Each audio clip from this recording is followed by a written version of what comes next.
Okay, I'll just show you how to delete a mobile from the Bluetooth audio system in this 2017 Jaguar XF. So kind of from any screen, you've got settings over here. You go to settings, you've got Bluetooth, click on Bluetooth.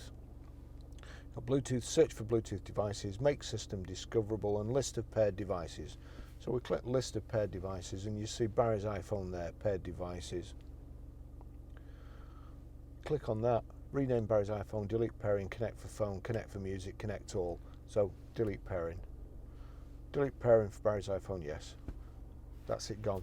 One of the things, if you can't stream audio for any reason, do that same process, but then just make sure that it's paired for music is clicked.